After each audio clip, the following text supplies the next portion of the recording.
שלום לכם.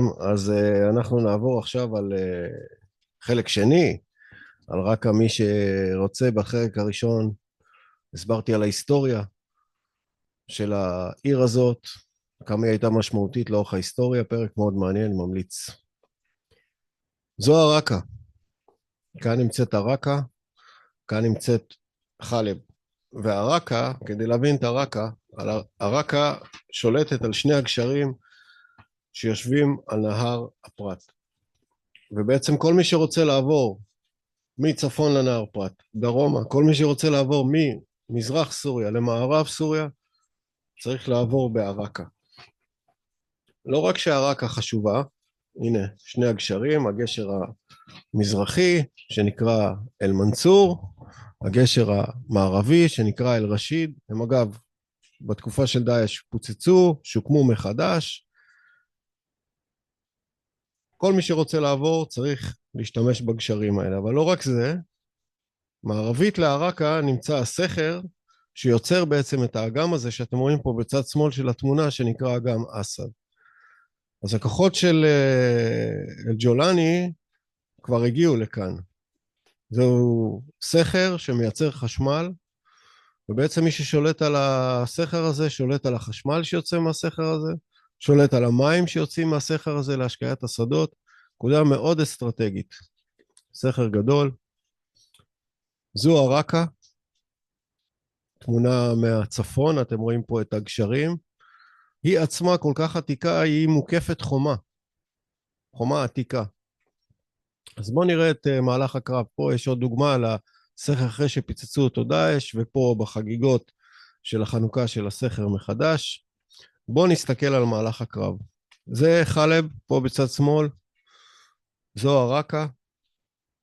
זה המעבר ההכרחי, כמו שהסברתי, בין האזור הדרומי לפרת, לאזור הצפוני לפרת.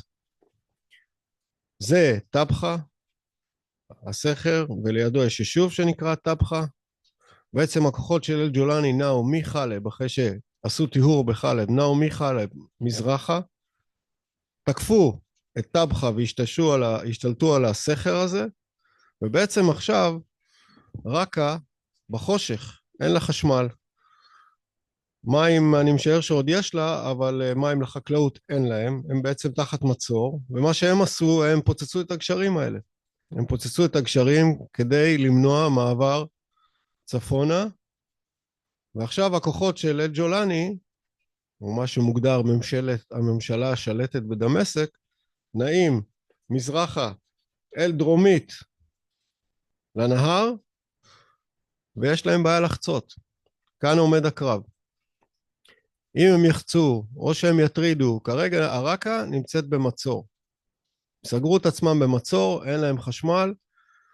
הקרב על טבחה הוכרע, השתלטו על מקור החשמל, על מקור המים, ואנחנו עדים לאחד מהפעולות הצבאיות היותר דרמטיות שקורות בסוריה בזמן האחרון. אם אתם זוכרים, הכניסה של כוחות אל-ג'ולני לאזור העלאווי הייתה מלווה כמובן בשחיטה של אנשים ובהתעללות ובסרטי התעללות, ובעיקר השתלטות על הנשק. הפעולה השנייה שהוא ביצע, ניסה להשתלט על הר הדרוזים ולא הצליח, בעיקר בגלל התמיכה הישראלית, ועכשיו הוא מכוון את הכוחות שלו לכיוון האזור הכורדי. וכדי להבין, הריכוז של הכורדים נמצא מרקה וצפונה, כל האזור הזה כאן הם מרוכזים, בעצם תוחם אותם מצפון הטורקים, ממערב אגם אסד, מדרום נהר הפרת, וממזרח פה יש אזור מדברי. ויש עוד ריכוז של כורדים בעוד מזרחה וצפונה, ובעצם אם כוחות ג'ולני יצליחו להיכנס פה מזרחית, באיזושהי צורה לחצות את הנהר על קשרים אחרים, אז הם יוכלו ליצור חיץ בין הכורדים שנמצאים ברקה, לבין הכורדים שנמצאים בצפון מזרח סוריה. אז זה ההסבר הקצר שלי בשבילכם על מה שקורה ברקה.